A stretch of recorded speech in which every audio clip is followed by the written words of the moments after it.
क्या आपने कभी सोचा है जिस जमीन पर आप खड़े हैं उसके ठीक नीचे क्या है? हम हमेशा ऊपर देखते हैं आसमान की तरफ, लेकिन इंसानी तारीख का सबसे बड़ा राज ऊपर नहीं बल्कि नीचे दफन है। पुरानी कहानियों में जिक्र मिलता है छुपे हुए रास्तों का, ऐसे रास्ते जो तबाहियों से बचने के लिए बनाए गए, जहां इबादत की जाती थी और जहां बड़ी बड़ी हुकूमतों ने अपने गहरे सीक्रेट्स छुपाए। टर्किश शहर डेरिन कुयू, जहां 20,000 लोग जमीन के अंदर रहते थे। अमेरिका की वो कदीम कहानियां जहां लोग तबाही से बचने के लिए नीचे उतर गए, और रशिया का वो रिस्ट्रिक्टेड पहाड़ जिसके अंदर दुनिया का सबसे बड़ा कॉम्प्लेक्स बना है। ये 3 अलग अलग जगहें लेकिन एक ही सच्चाई की तरफ इशारा करती हैं। इंसानों ने हमेशा अपने सीक्रेट्स को, अपने राजों को जमीन के नीचे छुपाने की कोशिश की है। आखिर इस गहराई में क्या है और वहां जाने से आज भी कौन रोक रहा है? नाजरीन, जमीन के नीचे एक पोशीदा दुनिया का पहला ठोस सबूत 1960 की दहाई में टर्की में सामने आया। कैपेडोशिया में एक शख्स अपने घर की मरम्मत कर रहा था। उसने एक दीवार गिराई और देखा कि उसके पीछे फाउंडेशन के पत्थर नहीं बल्कि एक सुरंग थी। वो सुरंग आगे बढ़ती बढ़ती रास्तों में तकसीम होती हुई जमीन की और गहराई में उतरती गई। उसने जो दरियाफ्त किया था वो एक ऐसे शहर का दाखिली रास्ता था जो सदियों से बंद था, जिसका वजूद भुला दिया गया है। आज हम इस जगह को डेरिन कुयू के नाम से जानते हैं। ये जमीन के नीचे तकरीबन 280 फीट की गहराई में मौजूद है और अभी तक की मालूमात के हिसाब से 18 लेवल्स तक फैला हुआ है। आर्कियोलॉजिस्ट का अंदाजा है कि इसमें एक वक्त 20,000 लोग समा सकते थे, जहां खानदान, मवेशी, ग़िज़ा के ज़खायर और पानी के लिए जगह भी थी। अमली तौर पर ये एक छोटे से कस्बे के बराबर था, लेकिन पूरी तरह जमीन के नीचे पोशीदा। इसका स्ट्रक्चर और डिजाइन काफी हैरान कुन है। तंग रास्ते बड़े कम्युनल हॉल्स में खुलते हैं, गोल पत्थर के दरवाजे जिनमें से कुछ का वजन आधा टन है। वेंटिलेशन शाफ्ट्स कई लेवल से गुजरती हुई ताजा हवा पहुंचाती थी। कुछ इतनी गहरी हैं जितने जदीद हाई राइज टावर्स को उल्टा कर दिया जाए। यहाँ कुएं मौजूद थे जिनसे पानी निकाला जाता था। स्टोरेज रूम्स, बावर्ची खाने और छोटे चैपल्स सब उस वॉल्केनिक पत्थर में तराशे गए थे। डेरिन कुयू जल्दबाजी में खोदा गया कोई आरजी शेल्टर नहीं था। ये एक मुकम्मल तौर पर चलता हुआ शहर था, जो जमीन के नीचे लंबे अरसे तक जिंदगी को बरकरार रखने के लिए बाकायदे इंजीनियर किया गया था। पर इसे बनाया कैसे गया था, ये अभी तक एक मिस्ट्री है। वॉल्केनिक पत्थर में एक कमरा तराशना तो समझ आता है, लेकिन लाखों क्यूबिक फीट पत्थर को खोदना, कमरों को मजबूत करना, ऐसी एयर शाफ्ट्स काटना जो आज भी काम करती हैं, और ये सब कुछ सिर्फ हाथ के औजारों से करना, ये कोई मामूली बात नहीं है। आर्कियोलॉजिस्ट का कहना है कि इसे 100 BC यानी करीब 2100 साल पहले खोदा गया था, लेकिन फिर भी वेंटिलेशन शाफ्ट्स की प्रिसिशन और हटाए गए पत्थर का इतना बड़ा वॉल्यूम उन औजारों से मेल नहीं खाता जो तारीखदान कहते हैं कि उस वक्त दस्तयाब थे। जदीद इंजीनियर्स ने तस्लीम किया है कि आज भी ऐसे स्ट्रक्चर को काटना और बरकरार रखना एक बहुत बड़ा चैलेंज होगा, लेकिन आखिर इसे बनाया ही क्यों गया? इसकी आम वजाहत ये है कि ये एक पनाहगाह के तौर पर काम करता था। तारीख में देखा जाए तो कैपेडोशिया पर बार बार हमले हुए हैं, जो पर्शियंस, बाइजेंटीन्स और मंगोल्स ने किए थे। जमीन के नीचे गायब हो जाने की सलाहियत एक मजबूत डिफेंस होती है। इस कॉन्सेप्ट से देखा जाए तो डेरिन कुयू एक बड़ा बंकर था, एक ऐसी जगह जहां हजारों लोग ऊपर के खतरे से बचने का इंतजार कर सकते थे। लेकिन ये एक्सप्लेनेशन इस बात का जवाब नहीं देती कि अगर मकसद सिर्फ थोड़े वक्त के लिए पनाह लेना था तो यहाँ इबादत गाहें और शराब खाने क्यों बनाए गए? यानी मकसद जो भी था, टेम्पररी शेल्टर नहीं था। कुछ रिसर्चर्स ये तजवीज भी देते हैं कि पत्थर में तराशी गई मजहबी जगहें रूहानी अहमियत की तरफ भी इशारा करती हैं। कुछ का कहना है कि डैरेन कोयू को layer by layer, generation after generation बढ़ाया गया था।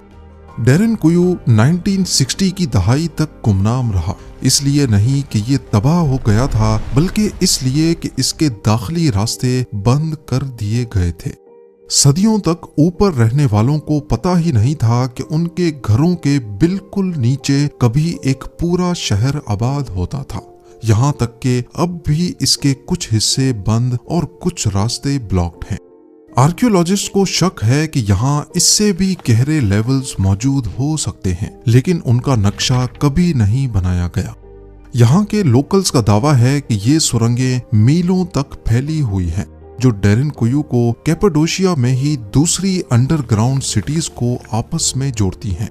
ठीक वैसे ही जैसे आजकल के हाईवेज होते हैं, लेकिन अंडरग्राउंड। अगर ये सच है तो अब तक जो कुछ जाहिर हुआ है वो इस सिस्टम का सिर्फ एक छोटा सा हिस्सा है। डैरेन कोयू शायद सबसे बड़ा और मशहूर हो, लेकिन ये अकेला नहीं है। ये सिर्फ एक दरवाजा है एक बहुत बड़े अंडरग्राउंड नेटवर्क का, एक जमी बोझ दुनिया जो सेंट्रल टर्की के नीचे फैली हुई है और जिसे आज भी पूरी तरह समझा नहीं गया। अगर कैपाडोशिया की सुरंगें लोगों को महफूज रखती थीं, तो मेक्सिको में कदीम पिरामिड्स के नीचे की सुरंगें एक बहुत ही अजीब अंदाज में बंद की गई थीं। टीओटिहुआकान के खंडरात के नीचे, जो कभी 1 लाख से ज्यादा लोगों का शहर था, आर्कियोलॉजिस्ट ने ऐसे अंडरग्राउंड रास्ते दरियाफ्त किए हैं जिन्हें तकरीबन 2000 साल से जानबूझकर पोशीदा रखा गया था। सबसे मशहूर दरियाफ्त 2003 में हुई, जब भारी बारिशों ने temple of the feathered serpent के पास एक सिंक होल बना दिया। मकामी आर्कियोलॉजिस्ट सर्गियो गोमेज ने खुद को उस गड्ढे में उतारा और एक ऐसा दाखिली रास्ता पाया जिसे बड़े पत्थरों से जानबूझकर बंद किया गया था। अंदर दाखिल होते ही उसे एहसास हुआ कि वो एक ऐसी सुरंग में दाखिल हो गया है जो सीधी पिरामिड्स के नीचे जाती है। ये रास्ता तकरीबन 330 फीट तक फैला हुआ था और मंदिर के ऐन मरकज के नीचे कुछ बंद कमरों पर खत्म होता था। गोमेज और उसकी टीम ने जो दरियाफ्त किया वो सिर्फ एक तामीराती कमाल नहीं था, बल्कि एक ऐसी मिस्ट्री थी जो आज भी माहिरीन को उलझन में डाल देती है। सुरंग के अंदर ऑफरिंग्स थीं, जिनमें जेड यानी सब्ज कीमती पत्थर, सीपियां और हजारों कीमती चीजें शामिल थी। इनमें उम्दा मिट्टी के बर्तनों से लेकर अजीबो गरीब मुजस्मे शामिल थे, लेकिन सबसे परेशान कुन दरियाफ्त उन कमरों में जमा लिक्विड मरकरी था, जो रोशनी में स्पार्कलिंग वाटर की तरह चमक रहा था। कोई कदीम प्री कोलंबियन सकाफत अंडरग्राउंड सुरंगों में मरकरी क्यों लाकर बंद करेगी? ये सब्सटेंस नायाब और इंतहाई जहरीला है और इसकी माइनिंग के लिए बहुत मेहनत दरकार होती है। दहाइयों तक किसी को यकीन नहीं था कि अमेरिका में मरकरी इस्तेमाल होता था, जब तक कि इन कमरों में इसकी तस्दीक नहीं हो गई। कुछ तहकीककार कहते हैं कि ये सब्सटेंस अंडरवर्ल्ड के दरिया या झील की अलामत था, एक आईने जैसा सरफेस जो जिंदगी और मौत के दरमियान हद को जाहिर करता है। दूसरे इसे जमीन के नीचे बनाए गए एक कॉस्मिक लैंडस्केप का हिस्सा समझते हैं, कायनात का एक मुकद्दस छोटा मॉडल जहां ट्रांसफॉर्मेशन की रसूमात अदा की जाती थी। सुरंग की इंजीनियरिंग इस राज को और गहरा करती है। इसकी दीवारों पर एहतियात से पीसा हुआ पायराइट और हेमाटाइट लगाया गया था। ये ऐसे मटेरियल्स थे जो दिए की रोशनी में सितारों भरे आसमान का मंजर पेश करते थे। यहाँ रिफ्लेक्टिव मिनरल से ढके हुए ऑब्स के निशानात भी मिले, जो शायद सैयारों या सितारों को जाहिर करने के लिए थे। ये डैरेन कोयू की तरह कोई छुपी हुई पनाह गाह नहीं थी, ये एहतियात से बनाई गई एक पूरी अंडरवर्ल्ड दुनिया थी, एक ऐसी जगह जहां पुजारी हुक्मरान तारीकी में उतरते थे ताकि तख्लीके कायनात की कहानियों को दोबारा जी सकें और खुदाओं से बात कर सकें। सुरंग को कदीम दौर में जानबूझकर बंद कर दिया गया था। बड़े पत्थरों ने रास्ता रोक रखा था और तकरीबन 2000 साल तक रसाई बंद थी। जिसने भी इसे बंद किया वो ये यकीन बनाना चाहता था कि कोई दोबारा दाखिल ना हो सके। लेकिन इसे बनाने की मेहनत भी बहुत ज्यादा हुई होगी। वॉल्केनिक पत्थर में से रास्ता निकालना, दीवारों को चमकीले मिनरल से सजाना, दूर दराज इलाकों से मरकरी लाना, ये मामूली काम नहीं थे। ये सोचे समझे पोशीदा काम थे। टिओटिहुआकान के पिरामिड्स सिर्फ आसमान की तरफ बुलंद होने वाले मॉन्यूमेंट्स नहीं थे, बल्कि जमीन में गोता लगाने वाले गेटवेज भी थे। ऊपर एवेन्यू ऑफ डेड मीलों तक फैली थी, नीचे खुफिया सुरंगें दरियाओं, सितारों और कायनाती दुनियाओं को बनाती थी, जिन्हें आम शहरी कभी नहीं देख पाते थे। ये दोहरापन, ऊपर खुला मंजर, नीचे पोशीदा रसूमात, एक ऐसी सकाफत की निशानी करती हैं जहां सीक्रेसी भी उतनी ही जरूरी थी जितनी के ताकत। पेरू के एंडीज माउंटेन रेंज में चाविन डी वांटर का मकाम हमें कुछ और भी अजीब दिखाता है। ऐसी सुरंगें जो इंसानी दिमाग को तब्दील करने के लिए बनाई गई थी। चाविन डी वांटर एक सेरेमोनियल सेंटर था जो 1200 से 500 बीसी के दरमियान उरूज पर था। पहली नजर में इसके पत्थर के मंदिर एंडीज के दीगर कदीम मकामात जैसे ही लगते हैं, लेकिन सतह के नीचे यानी सरफेस से नीचे गैलरीज और रास्तों का एक ऐसा नेटवर्क है जैसा इस इलाके में कहीं और नहीं मिलता। ये सुरंगें ना तो हजारों लोगों को बसाने के लिए थीं, ना ही हुक्मरानों को छुपाने के लिए। इन्हें आवाज, रोशनी और इंसानी परसेप्शन को मैनिपुलेट करने के लिए डिजाइन किया गया था।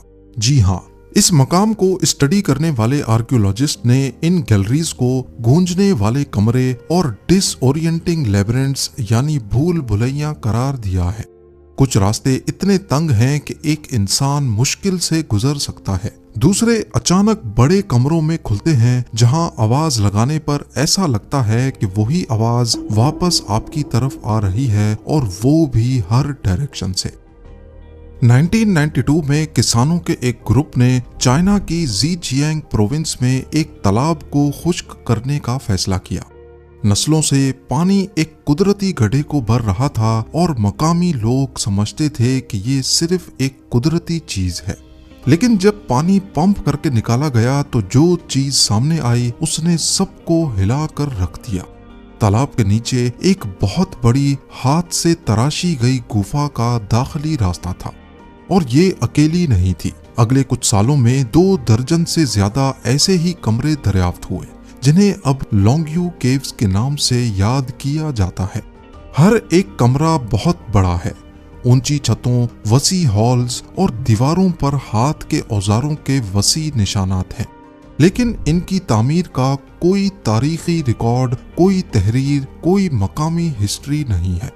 ऐसा लगता है जैसे एक कदीम सकाफत ने एक पूरा अंडरग्राउंड कॉम्प्लेक्स तराशा और फिर अपने वजूद के हर निशान को मिटा दिया। लोंगयू केव्स का स्केल वाकई हैरान कर देने वाला है। अलग अलग कमरे 100 फीट तक बुलंद हैं, जिनका फर्श इतना बड़ा है कि इनमें एयरक्राफ्ट हैंगर्स भी समा जाएं। अंदरूनी हिस्सा एहतियात से बनाया गया है, हर सतह पर एक जैसी छेनी के निशानात हैं। मजमूई तौर पर इन गुफाओं के लिए अंदाजन 1 मिलियन क्यूबिक मीटर पत्थर निकालने की जरूरत पड़ी। जदीद औजारों के साथ भी ये एक बहुत बड़ा काम होता। मॉडर्न टेक्नोलॉजी के साथ भी ये तकरीबन नामुमकिन लगता है। आर्कियोलॉजिस्ट का कहना है कि इन्हें कम से कम 2000 साल पहले तराशा गया था, लेकिन किसी रिकॉर्ड में इनका जिक्र नहीं। कदीम चाइना जैसी सकाफत में जो रिकॉर्ड कीपिंग में इतनी एहतियात बरतते थे, इतने बड़े प्रोजेक्ट का तारीख से गायब हो जाना कैसे मुमकिन है?